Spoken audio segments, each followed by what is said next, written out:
The quarterfinals are set at Roland Garros, and there were so many entertaining matches throughout this tournament. But the match that stands out as the by far most entertaining one was Bublik beating Draper in the fourth round. And I've talked about Bublik in some of my previous videos, but never in depth. So today is the perfect opportunity to cover Bublik, and I might give you a different perspective on him. So stay tuned until the end of the video. But interestingly, prior to this match, I had posted a story on Instagram and I said that Pegula against Boisson was the most entertaining match that I've seen so far. If you have the Max app, watch this match on replay, tune in at 4-all in the third, and you're gonna see everything that encompasses tennis drama. Now, what's so great about the game of tennis is that the number 363 player in the world can take out the number 3 player in the world and make the quarterfinals of one of the 4 biggest tournaments that we have. I don't know any other sport where this is possible. It just shows you the depth of tennis and how good these players are that are outside the top 100, but even outside the top 300, the players are still very good. Now, a lot of people weren't familiar with Boisson, but I vividly remember her only WTA win that she ever had prior to coming into Roland Garros, and it was the infamous match against Harriet Dart at the tournament in Rouen, where Dart told the umpire that Boisson should put on deodorant. Absolutely horrible sportsmanship, but this blew up on social media. But I actually watched Boisson after that match, and one thing that stood out to me was the similarity to Sam Stosur's game. Sam Stosur, if you remember, had a very heavy topspin forehand, had a very versatile serve with a very aggressive loading position on the serve, something that you don't commonly see on the WTA Tour. And she also sliced a lot of backhands, and her two-handed backhand was abbreviated. It was more of a bunt. Sam Stosur was also an exceptional athlete and could hit the ball very hard. And Boisson is very similar in that regard. She slices a lot of backhands. Her forehand is absolutely huge, and it's also very heavy.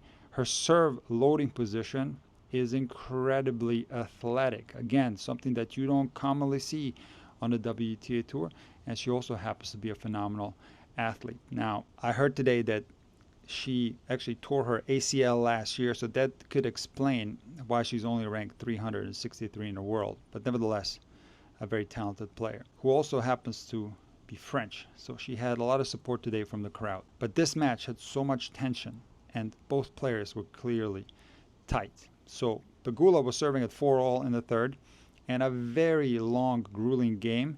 Boisson ends up breaking serve, and she's serving for the match.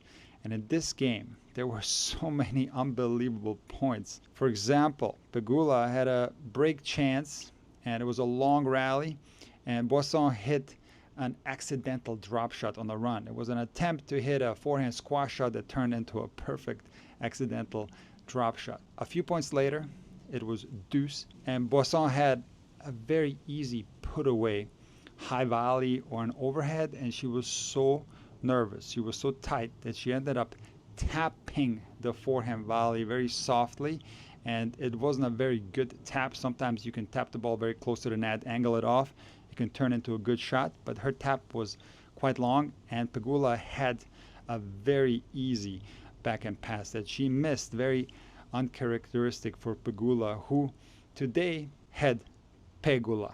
In Dalmatian, this word means bad luck, and my mom always laughs when she sees Pegula play just because of her name. But Pegula was unlucky in this one. I think she did deserve that break, but I was very moved by this match when Boisson finally converted her match point by hitting an incredible forehand inside in. This is the type of match that can produce tears for the spectators. So I didn't think this could be topped, but it was topped by Bublik, who played maybe the best match of his career. But I will say that his tournament win in Halle was spectacular. And when I watched Bublik win that tournament in 2023, which is a ATP 500 grass court tournament for you guys that don't know, Bublik took out Sinner in the quarterfinals. He took out Zverev in the semifinals, and he took out Rublev in the final. Sinner did pull out after losing the first set in the quarters.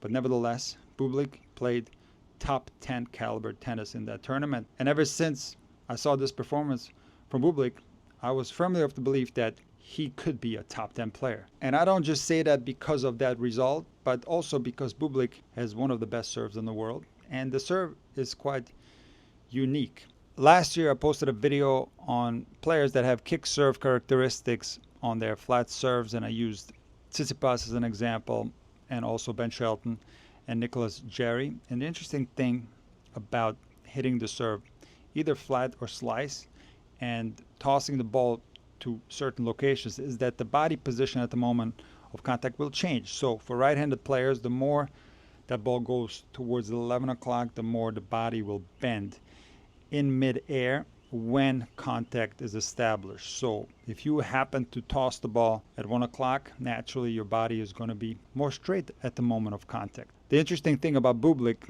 is that most of his serves are delivered from the 1 o'clock toss location, and it perfectly fits his loading position as well. Most players on the ATP Tour, when they get into that loading position, they will bend their body backwards. Sometimes they will bend their body backwards and forwards. And generally, when that toss on right-handed players is tossed more towards the left, this fits better with a more aggressive loading position. Now, when you look at the loading position on Bublik's serve, his upper body is pretty much straight. When he's loaded, he bends his knees. So it makes sense that when he makes contact, it happens in 99% of the cases around 1 o'clock. Now, what this means is that Bublik can hit flat bombs. He's got one of the best flat serves in the world. And he can also hit slice serves. But you cannot hit a kick serve from 1 o'clock. And Bublik does not hit kick serves. Now, this doesn't mean that Bublik doesn't know how to hit a kick serve. Yes, Bublik does have an unorthodox grip on his serve. So he is in a continental grip, but his hand is slightly higher than other players have it on the serve. But this grip does not prevent you from the ability to hit kick serves. What does a kick serve require? Well, it requires a toss that's at least at 12 o'clock, or ideally even past 12 o'clock, towards 11 for right-handed players. There is a reason why Bublik doesn't hit kick serves, and it's quite fascinating. Someone that can hit drop shots that are of a similar quality to Carlos Alcaraz, of course, knows how to hit a kick serve. But he doesn't because, according to his own statements, he doesn't have the physical capacity or the mental capacity to go into a long rally in a match. He knows that if he hits a kick serve, the ball is going to come back and he's going to have to rally. Bublik does not want to do that.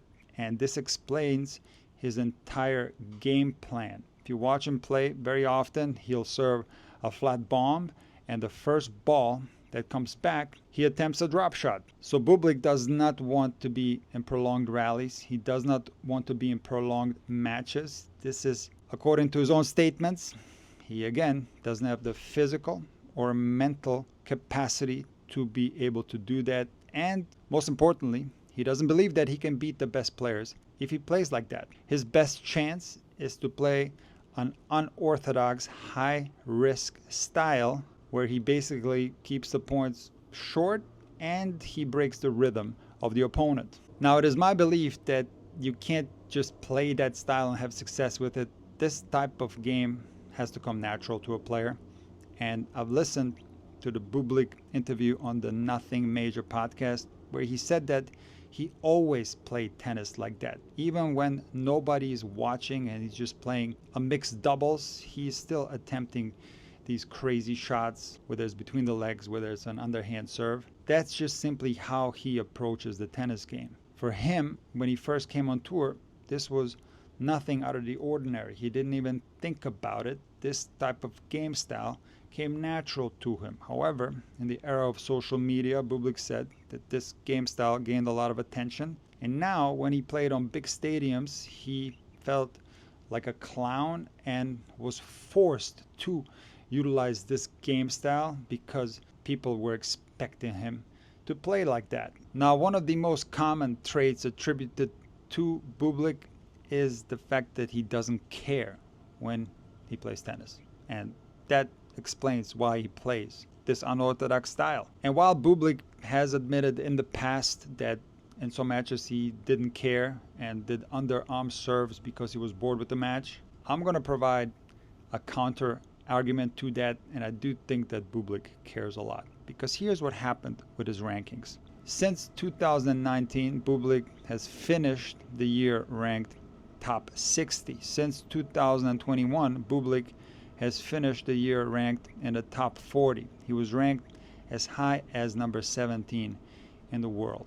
And Bublik wanted even more. His goal was to be ranked top 20 in the world because he was ranked top 20 in Europe. He was ranked top 20 in the ITFs, so he wanted to be ranked top 20 on the ATP Tour. And once he accomplished that goal, he wanted more. Now, in 2025, Bublik played some of the worst tennis of his career, had many consecutive first-round losses. His ranking started to dip, and he fell out of the top 60. Now, he had a lot of points to defend, and Bublik was worried that if he continues playing like this, his career would be over. He would be ranked outside of the top 100, and he really felt that there would be no coming back from that low ranking. So the interesting thing, according to Bublik, is that he didn't drop in the rankings because he didn't care or didn't practice. It was quite the contrary. He wanted more. Number 17 in the world wasn't enough, and he got burnt out because he worked too much. So the greatest moment in Bublik's career, reaching the quarterfinals, beating the number 4 player in the world in the most entertaining match of the tournament, came as a result of hard work and the fact that Bublik cares. Because Bublik was at the lowest point of his career. He couldn't string together a lot of wins in 2025. He started the season off losing 2 consecutive matches in Australia. Then normally the indoor season in Europe that follows Australia, this is where Bublik does exceptionally well. But even here, he was losing. He then lost consecutively in the first round in Doha, Dubai, and Indian Wells. And that loss in Indian Wells led Bublik to make some hard choices because he was scared that his career is over. So together with his coach, they decided to go to Vegas for 3 days. And Bublik planned to play the challenger in Phoenix. And somewhat similar to Agassi, because they were in Vegas.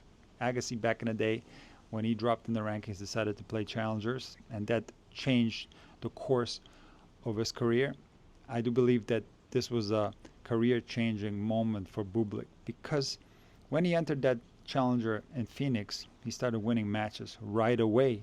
He lost in a final to Fonseca, but then when he went on to the clay court season, he did play a poor match in Monte Carlo where he lost to Lajovic, but he started winning a lot of matches. He even played a challenger on clay in Turin, which he won. So I do believe that it was the hard work and the confidence that he collected in those wins that led to this result. But there was something else.